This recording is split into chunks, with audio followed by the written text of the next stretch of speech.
So good afternoon and welcome back to Electronica 2022. And joining me now is Marco, the Clean Indoor Air Business Development Manager at Sensirion. So Marco, thank you very much for joining me. Thank you, Paige, for having me. Very excited to be here. Excellent. So today we're going to be focusing on indoor air quality and your range of air quality sensor products. But before we get started, can you just tell us a little bit about the company and what their overall mission is? Sure. So Sensirion is a Swiss-based company. We have a global footprint in terms of sales and production, and our focus are sensor components. We have two product lines. One is more focused on air quality, and the other one would be more focused on flow sensing. That would be liquid flow and gas flow. Then our mission, we believe that sensor accelerate and enable change to the better. We believe that our planet can be much more sustainable and healthy, and I think our sensor play an essential part in that. Yeah, definitely. Energy efficiency is certainly a theme I'm seeing around the show this week, so absolutely fantastic. So why should we care about measuring indoor air quality? Right. So the way I look at indoor air quality, there are three main reasons why we should care. The first one, and the most obvious ones, last year alone, more than 3 million people died because of bad indoor air quality, or at least partially because of that. To put that number into perspective, less people died because of malaria and traffic accidents combined. Wow. So that alone would justify to measure indoor air quality and improve it. Definitely. But there are two more angles to that. The second one is our well-being and our cognitive performance. So scientific studies leave no doubt that in order to be productive, in order to make good decisions, you need to have good indoor air quality. If you don't, it's like drinking alcohol, your cognitive performance will drop. Yeah. And then there's this third angle that we didn't care about too much in the past, but now with COVID it became very well known. And that is the fact that many of the diseases we experience on an annual basis, so influenza, common cold, and now COVID-19, they are mainly transmitted via the air. Yes. We say they are airborne. And in order to control or get a hold of these infectious diseases, we need to control indoor air quality. Yeah. So I hope that convinced you that we all should care about indoor air quality as individuals, but as well as a society. Yeah, well, those numbers are pretty shocking, and that leads me nicely onto my next question. You know, focusing on COVID-19 and the lockdowns. What impact did that have on people's view of measuring indoor air quality? Right, a huge one. So the science has been clear for 15, 20 years that indoor air quality has a tremendous impact on us. But while the scientific community knew it, governments and individuals didn't care too much about it. But now with COVID, I think we see two main changes. Number one is that governments become active players. So in the past, governments did care about outdoor air quality, they did not care about indoor air quality. This has changed. They now subsidize measures to improve indoor air quality. They now pass new laws that demand for certain measures to be taken on indoor air quality. And that's the one angle. And the second angle would be that the public awareness simply skyrocketed. So I think 4 years ago, I had a tough time explaining my colleagues what I'm doing and why I'm doing it. Now they all know and they understand. And surveys show that in the US, more than 50% of the people care about the indoor air quality in public places.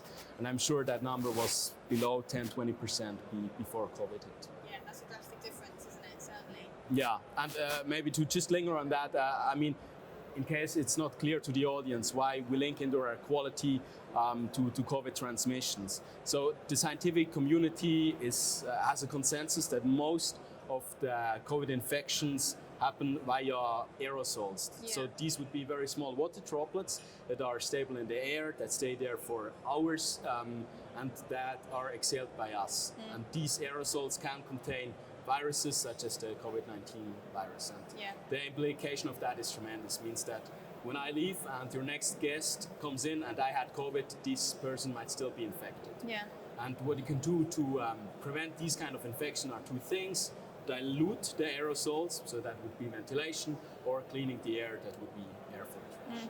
So how then can we measure or quantify the indoor air quality? Right. This is actually not a trivial question to answer. There's no consensus on how to quantify indoor air quality. So it's like water quality. Water can be bad for several reasons, and I think good indoor air quality refers to a state where there are no to very little pollutants in the air, and bad indoor air quality obviously when we have high concentration of air pollutants. Now there are so many different air pollutants, we don't have time to cover it all, but I think it's just to give the three most important categories. I think number one we already discussed, that would be viruses and bacteria. Then number two would particulate matters, so solids like smoke that are extremely tiny.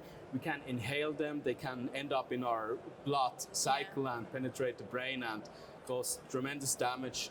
And then the third category would be also sorts of chemical pollutants. Okay, fantastic. So what are the most relevant air pollutants that should be measured? Is it those three you've just described? I mean, these are the categories. And for example, if we talk about viruses and bacteria, it's very hard to measure these. So there we work with proxy.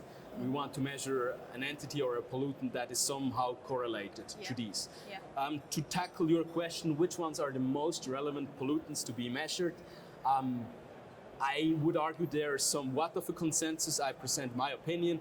Other ones might slightly differ from that, but I think there's a fair amount of consensus there. I would argue that one of the most important pollutants to measure would be PM 2.5. Many people look at it, so that stands for particulate matter, and smoke. It's the result of burning processes, traffic, and so on. We find these outdoors, but we also find them indoor. All the pollutants that we encounter outdoors, they end up in our buildings as well.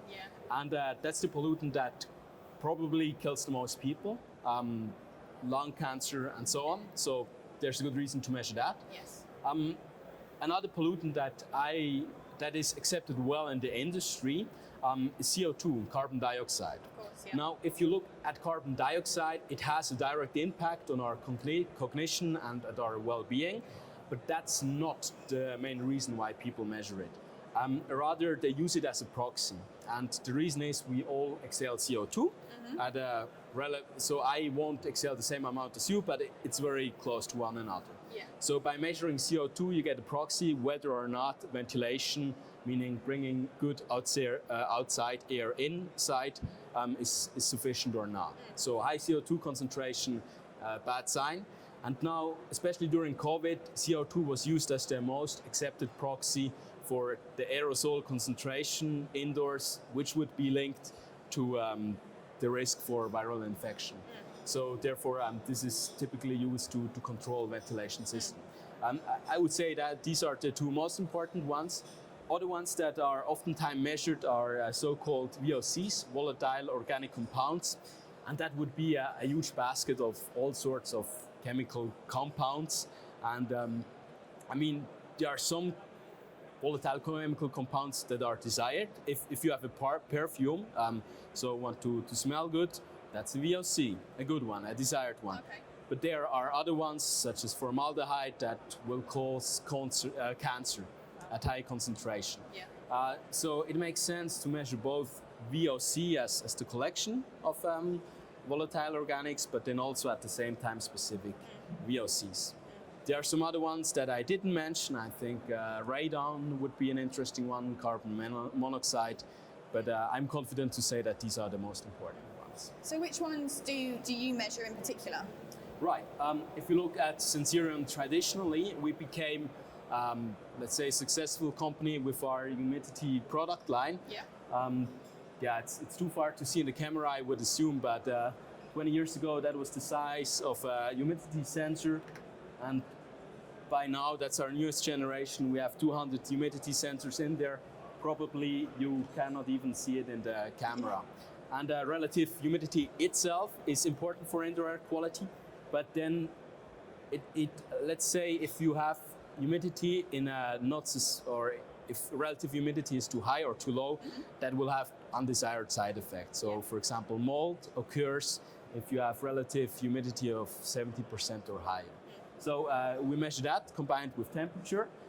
Then we measure volatile organic compounds and also NOx, so NO2 as an example. And we do so with this sensor here. I'm sure it's maybe it was a bad idea to bring it. I mean, I can hardly see it. Okay.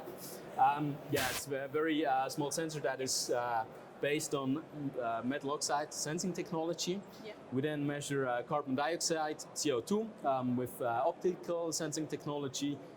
We measure formaldehyde with our electrochemical sensor technology. And last but not least, we measure particulate matter. Excellent, a nice range there that you've got. Yeah, I agree. Yes. So what are the target applications for your air quality sensors? Right. Of course, there's a large set of applications that we sell these products to. Yeah. But I would argue that the focus areas for us are three applications. The one is indoor air quality monitors. Mm-hmm. The second one is air purifier or air cleaning devices. And the third one are HVAC, or more specifically ventilation systems. Mm-hmm. Now to just linger on that for a minute, for indoor air quality monitor, I think it's fairly obvious why you would want to have sensor components inside. Yeah. For air purifiers or air cleaning devices, there are two main reasons why our customers decide to integrate our sensor devices or sensor components. And reason number one is proof of work. So if I spend $500 US or whatever on an air purifying device, yeah. I want to see that it actually works. And to show off that it works, they like to present the concentration of air pollutants. Right. And the second reason is to make air purifiers smart. So rather than me having to turn on and off the air purifying device, it would do so by itself by measuring air pollutants. Yeah. Yeah. And then ventilation systems, I think it's important to mention that, talking about sustainability, I mentioned that earlier. Yeah. HVAC systems are responsible for roughly 5 times more CO2 emissions than flights. So that would be, that's a lot. Passenger and freight combined. Wow, and okay. Of course, there's a huge drive to make these more energy efficient. Yeah. And there are many ways to do so, but one way is to always ventilate, so bring fresh air in at a good rate. So don't over-ventilate and don't under-ventilate. Mm-hmm. And the way that ventilation is typically controlled, that would be by CO2. Mm-hmm. But now we start to see that companies get more sophisticated on it. They want to control ventilation based on not just CO2, but also VOC, particulate matter, and so on. Excellent. So what would you say is Sensirion's sort of claim to fame in the air quality sensor market? Right. So I think the most obvious factor here is that we have a pretty, let's say, complete sensing portfolio. Yes. There are many companies that offer 1 or 2 sensor components. There are little to no companies that have such a wide range. Yeah. And the reason why Sensirion has such a complete range is because we master several different sensing technologies. Mm-hmm. So we have capacitive and then optical, electrochemical, and so on. Yeah. And because we have this technology expertise, when we identify a pollutant that is worth being measured, we can always make a conscious decision about which sensing technology is the best suiting one to measure that specific air pollutant. So yeah. we end up with products that are on the high end of performance and competitive in many ways. Mm-hmm. And more than that, I think the way we at Sensirion, when we enter a market, we don't go me too. So we always have the ambition of being the market and the technology leader. Yeah. Now the way how we typically achieve that is threefold, I would say. So we try to have the most cost-effective solution. We try to have the smallest sensor out there. And then the third one, I forgot, but it will come into my mind in a minute. Let me just, I remember. I'll come back to you, it's fine. I'll come back. I think just on the size to illustrate that. So it took us 20 years to get from here to here. Yeah. CO2 wise, we launched that device 4 years ago. that device 2 years ago. That's a factor of 7. Yep. So we are very innovative to bring down size and cost. And in semiconductor business, these two things are typically correlated. Yeah. That's angle number 1 and 2, and then the third one, and I think that's a new strategy of ours, is to co-integrate many different sensor types. Right. So what we see is that many of our customers, they don't only want to measure one entity or one parameter, they want to measure several ones. And they don't want to design in 4 different sensors, because that, it's a huge effort on hardware side, software side, time to market is expanded, and so on. Our approach to that is to offer products, or more precisely modules, that incorporate many different sensing sensors. So that would be one example. It can measure PM 2.5, relative humidity, temperature, VOC, and NOx. Yeah. So one module to fit them all. All you need to do is integrate this one module, one connector. You save cost, you save integration time, and that is highly appreciated by our customers. Yeah. So can you tell us a little bit more about the SCD 4 times CO2 sensor and the SEN 5 times product line as well? Yeah, sure. So first, there's some confusion about why we call them SCD4X. I think only people at Sensirion understand, so I'm grateful to have the opportunity to talk about that. What we mean by that is the SCD4 product line that consists of the SCD40, SCD41, SCD42, and so on. Right. So I hope that resolved some of the confusion. Yes, thank you. No worries. We actually have people that work in our company for months and don't understand why we call it that way. So maybe we can do better on that one. Sure, let me talk about SCD4X first, and then about SEN 5X. Yes, please. So the SCD stands for Sensirion carbon dioxide. It measures CO2. Yep. And it's based, same as our previous generation, on an optical sensing technology called NDIR, non-dispersive infrared. So with the previous generation, we use transmissive NDIR, and with the new generation, we use photoacoustic NDIR technology. And it leverages, so NDIR leverages the fact that CO2 absorbs photons with a specific wavelength, and by using that technology, the sensors are super accurate, they are super selective, come with many advantages.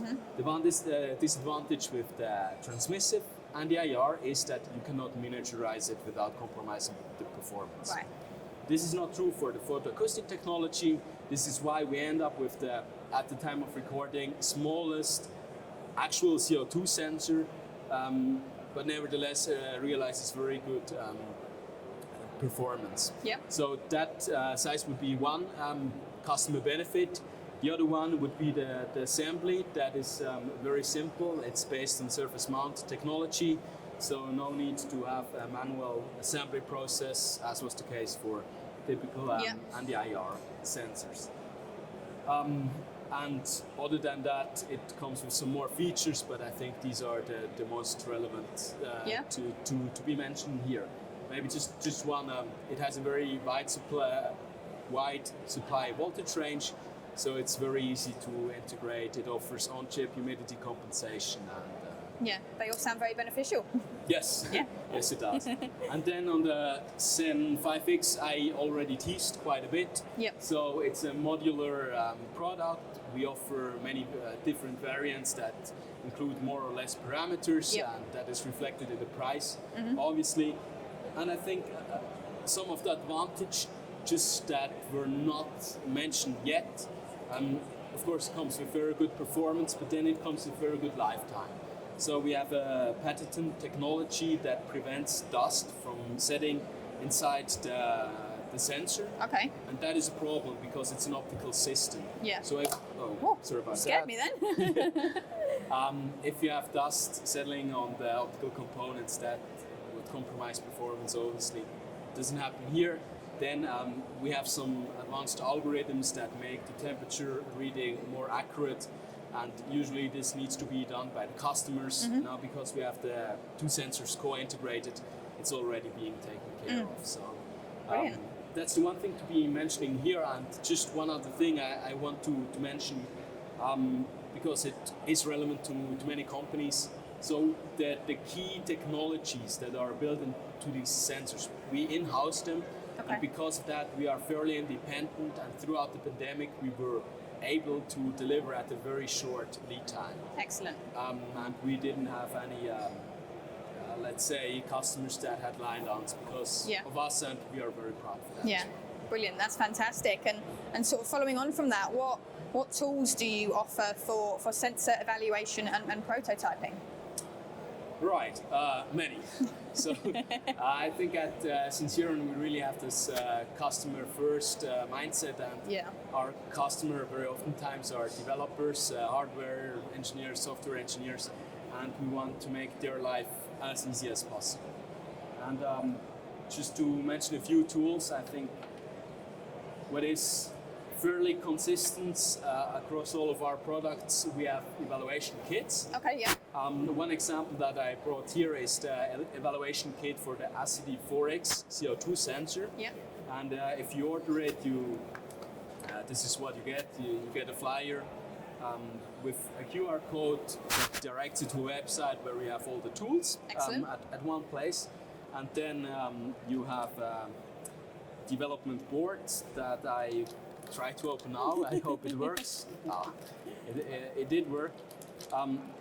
It did not work, but I brought a separate one. Give me 1 sec. My hopes are up then. Yes. So that would be the development board, and it's a good prototyping tool. So on the one hand, you can connect it to your software control center, but on the other hand, it's well suited for prototyping purposes. Yeah. So that's the second thing you get. Then you get a bunch of cables that allow for rapid prototyping. Yeah. This one here, that would connect to our sensor bridge, and that's a second thing that should be bought. Some sensors evaluation kit don't need the sensor bridge, others do. And if you connect that, then we have a USB port. You could connect that to your laptop. Yeah. Then we have a free control center of your software. And this is a plug-and-play solution, so it will take you 5 minutes to start measuring. And if you just want to get a sense of the performance of use cases, plug and play. If you want to build your own system, again, that's a fairly decent tool to do prototyping. Yeah. But then we have a large ecosystem of partners that offer breakout boards, Seed Studio, and so on, that make your life as a developer easier to start right away with Raspberry Pi or Arduino, whatsoever. Yeah. Then we have a bunch of software drivers. They can be found on GitHub, and again, that makes it easy to only adopt certain parts of the driver to tailor it to your specific application use case. And to round up, if I have a mess in front of me, which is fairly representative for my way of working sometimes. Right, two other tools that I want to present here. Yeah.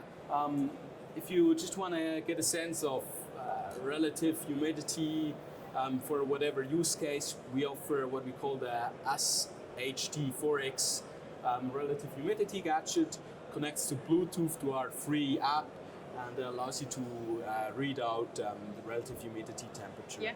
So it's also a good giveaway to just get a sense of your temperature at home at your desk. Yep. The second one, I just noticed that this battery doesn't work properly any longer. That would be a CO2 gadget. We call it the SCD4X CO2 gadget. Again, connects to our free My Ambience app, and it comes with our newest SCD4X CO2 sensor, and you get basically there's an LED that either shines green, good indoor air quality, a low CO2 concentration, yellow or red.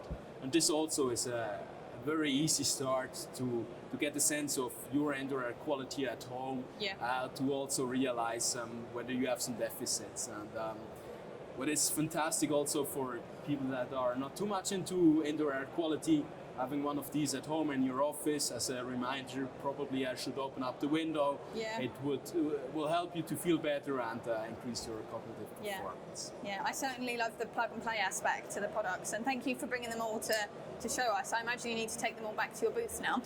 Yes, so these are actually for you. You are welcome. Fantastic. To keep. Fantastic. Well, thank you very much for your insight and for some of those interesting stats that you gave us. You know, some of those are really eye-opening. So Yeah, it was a pleasure. Yeah. Thank you very much, Paige, for having me today. brilliant, and enjoy the rest of the show. Yeah, you as well. Thank you. Bye, Paige.